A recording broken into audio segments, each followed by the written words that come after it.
Kek TV KPM. Okey, kita terus kepada soalan. Kita dah belajar tadi, dah ulang kaji modul 1, modul 2, modul 3 dan juga modul 4. Okey, cikgu akan tanya tentang bahagian A. Okey, kalau di sini cikgu terang ringkasan tentang bahagian A. Okey, dalam bahagian A kita ada 60 markah. Okey, kena jawab semua. Wajib jawab semua soalan ya. Okey, masa yang dicadangkan biasanya 45 minit untuk bahagian A. Okey, kita tengok soalan. Contoh ini adalah contoh soalan bahagian A. Okey, dekat sini biasanya soalan ni berdasarkan apa yang kita belajarlah. Dia ulang kaji dan juga ditanya sama ada dalam modul 1 ataupun modul 2. Biasanya soalan lebih senang maknanya peringkat awal. Okey, yang pertama, sebahagian daripada penyataan dalam jadual 1 berkaitan dengan fungsi kod etika. Tandakan right pada fungsi kod etika yang betul dan X yang tidak berkaitan dalam ruang jawapan. Maknanya pangkah. Okey, ini adalah fungsi kod etika. Okey, Puteri Balkis, cikgu nak tanya, fungsi kod etika. Cuba bagi jawapan untuk fungsi kod etika. Okey, Puteri Balkis. Inspirasi dan panduan itu betul. Okey. Memelihara maruah profession betul. Okey, yang ketiga. Bertolak ansur salah.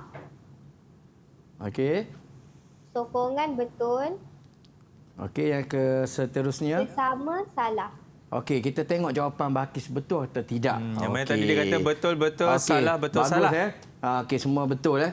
Ini biasa kalau kita jawab betul atau salah dalam kotak yang disediakan. Ada ruang dalam ruang jawapan. Okey, dapatlah 5 markah. Alhamdulillah. Okey, kita tengok soalan yang kedua. Ini berkaitan gambar rajah. Okey, kalau soalan berkaitan gambar rajah, kita perlu faham dulu gambar rajah yang diberi. Dan baca soalan, faham soalan. Okey, soalan yang kedua, jadual 2 menunjukkan bahaya di tempat kerja. Okey, dia letak penyataan bahaya di tempat kerja ada 3 bahaya ergonomik, bahaya kimia dan juga bahaya fizikal. Okey, kalau kita tengok dekat sini dia dah bagi gambar rajah. Okey, di sini kita letak je jawapan berdasarkan penyataan yang diberi. Okey, kalau yang pakai kasut tu, Idina, Kristina, yang pakai, kalau gambar kasut, imej kasut ni biasanya bahaya apa? Bahaya fizikal. Okey, bahaya fizikal. Okey, kalau fizikal berkaitan dengan anggota badan. Itu biasanya bahaya fizikal. Okey, kita tengok betul tak? Okey, betul. Okey, yang kedua. Kalau ini adalah gambar yang menunjukkan orang di situ ataupun imej mengangkat barang. Okey, ni Safinatun. Biasa bahaya apa ni? Bahaya ekonomik, cikgu. Okey, ergonomik ni berkaitan dengan macam mana kita nak angkut barang, nak angkat ke sebagainya. Dengan cara yang betul. Dengan cara yang betul lah. Okey, yang ketiga. Iman. Iman Aina. Bahaya kimia, cikgu. Okey, bahaya kimia. Kalau kita tengok, biasanya dia akan tunjuk gambar rajah ataupun radas berkaitan dengan bahaya. Okey, seterusnya kita tengok kepada soalan yang ketiga. Ini dah masuk kepada modul yang kedua. Modul yang kedua. Biasanya kita akan uji jenis-jenis logo. Okey, yang pertama, logo yang pertama. Siapa nak jawab? Cikgu bagi peluang. Okey, volunteer, sukarela. Apakah logo yang pertama? Siapa tu? Iman. Okey, Iman. Apa logo yang pertama? Logo huruf. Okey, logo huruf. Yang kedua? Cuba tengok betul-betul logo yang kedua. Logo representasi. Okey, betul. Okey, yang ketiga? Logo huruf dan presentasi. Okey, betul. Okey, yang keempat? Ini nampak Logo macam logo. Apa? Logo simbol. Okey, logo simbol. Okey, kita tengok jawapan dia. Okey, betul ini berkaitan dengan logo jenis-jenis logo. Okey, yang keempat. Okey, kalau kita tengok yang keempat ni dia bagi sama juga dalam bentuk jadual dan juga gambar rajah ataupun imej lah. Dekat sini biasanya soalan ini lebih kepada nak menguji macam mana kita nak letak reka letak. Okey, jadual 3 menunjukkan beberapa reka letak berbantukan komputer. Padankan gambar rajah berikut mengikut jenis reka letak yang betul dengan menulis A, B, C dan A, B, C dan C pada ruang jawapan. Okey. Kalau dekat sini kita tengok apakah reka letak yang pertama? Safinatun. Ya, cikgu. Okey, reka letak yang pertama itu adalah reka letak apa? Reka letak imej dan teks. Okey, reka letak imej dan teks. Okey, maknanya reka letak imej dengan teks ni maknanya imej bersama-sama dengan teks. Maknanya kalau kita tengok dia ada keseimbangan di situlah. Okey. Okey, yang kedua. Balkis, Puteri Balkis. Okey, yang kedua tu apa? Reka letak apa? Reka letak dominasi teks. Okey, kenapa dipanggil dominasi teks tu? Sebab dia ada banyak tulisan. Okey, dia banyak tulisan. Maknanya tulisan itu adalah teks lah. Okey, bagus jawapan yang bagus. Kemudian yang ketiga. Idina Kristina, apakah reka letak yang ketiga tu? Kalau kita perasan di situ lebih banyak kepada apa? Reka letak dominasi imej. Okey, dominasi imej. Okey, kenapa dipanggil reka letak dominasi imej? Sebab dia guna gambar. Okey, kita menggunakan latar belakang gambar yang banyak. Maknanya imej sedikit sahaja. Ini adalah untuk kita tentukan macam mana reka letak yang kita belajar tadilah dalam modul yang ketiga. Okey. Okey, kita tengok soalan yang seterusnya. Okey, yang Lima. kelima. Mhm. Okey, yang kelima. Ini berkaitan dengan modul papar tanda. Papar tanda. Okey, darjah 1 menunjukkan peralatan yang digunakan untuk menghasilkan papan tanda akrilik. Okey, dekat sini dia letak peralatan, dia tunjuk peralatan. Okey, saya nak bagi peluang siapa yang nak jawab yang pertama tu. Pilih dan padankan nama peralatan dengan fungsi yang betul pada ruang jawapan. Okey, boleh angkat tangan siapa yang nak jawab? Ada sesiapa? Ketua kelas ke ataupun itu dia penolong ketua okey, kelas. Idina, Idina Kristina. Okey, pertama tu fungsi mencetak hasil kerja. Apakah gambar yang mana? A, B, C atau D? B. B? Bola. B tu apa tu? Gambar apa tu? Mesin pencetak. Mesin pencetak. Betul. Ataupun kita panggil printer lah. Printer lah. Mesin pencetak. Okey, yang kedua. Kita nak potong akrilik menggunakan apa? Kristina. Saya bagi peluang Kristina jawab. A. A tu apa tu? Mesin apa? Okey, mesin pemotong akrilik. Akrilik. Mesin pemotong akrilik. Biasanya kita menggunakan dua teknik. Sama ada teknik manual kita menggunakan pisau dan juga teknik yang kedua menggunakan mesin. Maknanya kita ada dua untuk kita potong papan tanda akrilik. Okey, yang ketiga. Cikgu nak tanya Safinatun. Kekemasan sekeliling akrilik. Kita nak pakai apa dekat situ? Ada 4 gambar tu. Kita dah 2 dah kita guna. Okey, ada 2 lagi. C, cikgu. Okey, C. Betul C? Bukan D ke cikgu? Nope. Okey, kita tengok jawapan C. Ada Bluetooth ataupun biasanya dia panggil pemanas untuk kita hasilkan kekemasan sekeliling akrilik. Okey, kita tengok jawapan dia. Okey, betul B, A, C. Ini adalah berkaitan dengan papan tanda akrilik. Ya, cikgu, D tu apa sebenarnya cikgu? Okey, D mesin ni apa? adalah mesin pemotong vinil. Kalau dalam bahasa Inggeris kita panggil plotter lah. Ini kita nak potong vinil, kita menggunakan mesin pemotong vinil. Baik. Okey. Okey, kita pergi soalan yang ke-6. Baik. Okey, soalan ini lebih kepada penyataan. Dia tak ada gambar.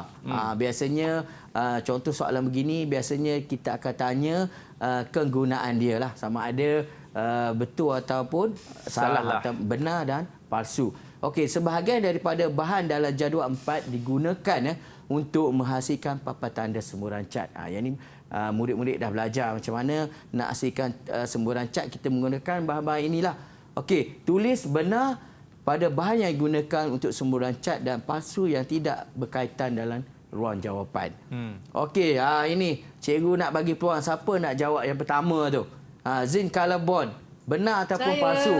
Siapa tahu? Angkatlah tangan. Okey, Saminatun. Okey, silakan. Jawapan dia lah benar. Benar? Kenapa, Yes. Apa? Okey, apa bahan yang zinc color bond? Okey, zinc color bond tu kita adalah bahan utama untuk menghasilkan papan tanda semburan cat. Sebab dia zinc color bond ni dia lebih berkualiti. Ini Okey. katakan kita menggunakan bahan ini untuk di luar, di kawasan luar daripada bangunan. Maknanya dia tahan panas, cuaca, keadaan cuaca banjir ke apa, maknanya tahan lah dari segi papan tanda yang dihasilkan. Okey, benar Okey, yang kedua. Siapa nak jawab yang kedua? Okey, Puteri Balkis. Okey, Saya. lighter fluid. Kegunaan digunakan dalam proses papan tanda semburan cat ataupun tidak benar ataupun palsu. Palsu. Okey, palsu. Kita guna tak? Tak. Tak guna Okey. Kira dia hafal lah. Maknanya murid-murid tahu maknanya apa yang digunakan dan tidak Okey, yang ketiga, vinil. Iman, Aina, kita guna tak vinil untuk menghasilkan papan tanda semburan cat? Guna cikgu. Okey. Kenapa Iman, Aina? Benar ataupun palsu? Benar. Okey, benar Okey. Biasanya kalau kita menggunakan vinil ni, kita ada dua cara Biasanya kalau kita nak potongan lebih cantik, kita menggunakan mesin pemotong vinil lah. Oh, ya. Yang gambar tadi lah. Okey, yang kedua kita boleh juga potong secara manual menggunakan pisau pemotong vinil. Okey. Okey, yang keempat. Idina Kristina, yang keempat. Tuala kecil kita guna tak dalam kita hasilkan papan tanda semburan cat? Tak guna. Okey, tak guna Palsu.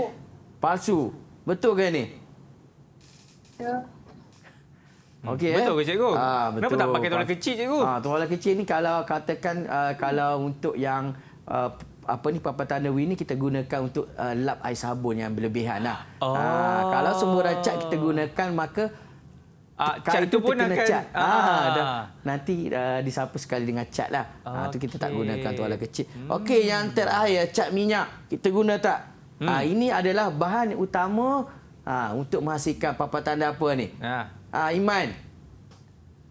Benar atau palsu ni? Benar. Benar Benar. Okey, cat minyak ni biasanya digunakan untuk kita sembuh apa? Pada apa? Bahan semburan pada panel pada panel zinc color bond. Itu biasanya kita dia adalah bahan utama untuk kita hasilkan papan tanda semburan cat. Okey, kita tengok soalan yang ke-7. Okey, ini adalah modul untuk papan tanda vinil lah. Okey. Kalau kita tengok dekat sini, rajah 2 menunjukkan sebahagian proses kerja menapang panel zinc pada color board. Okey. Saya betulkan balik ini bukan papan tanda vinil, ini adalah papan tanda semburan cat sebab dia menggunakan zinc color bond. Dia ada beza Kalau papan tanda vinil kita menggunakan perspek, biasanya kita akan gunakan zinc color bond. Okey, di soalan 7 biasanya dia akan letak gambar. Ini adalah proses untuk mengingat proses kerja. Okey, kalau kita tengok dekat sini, proses kerja ni berkaitan dengan macam mana kita nak tampal ataupun kita nak pindahkan vinil pada zinc color board. Okey, jadual 2 menunjukkan pernyataan proses kerja menampal panel zinc color board yang tidak mengikut urutan. Okey, dia ada bagi pernyataan langkah kerja. Okey, dekat sini cikgu nak tanya Puteri Balkis. Boleh tak senaraikan cikgu turutan pernyataan langkah kerja? Macam mana kita nak lekatkan vinil pada zinc color bond? Okey, Puteri Balkis. Langkah 1, membuka vinil yang telah dipotong menggunakan plotter. Langkah Langkah 1. Okey, betul. Lekatkan pita pemindah di atas vinil imej dan penghurufan yang telah dipotong. Okey. Okey, betul. Langkah 3, menjemur air sabun pada permukaan panel colourboard. Okey, betul. Langkah 4, memindahkan vinyl, imej dan penghurufan ke atas panel colourboard. Okey, betul. Okey, yang kelima. Meratakan dengan sekuji supaya vinyl rata dan kemas. Okey, itu adalah antara langkah-langkah untuk kita memindahkan vinyl ke atas zinc colourboard.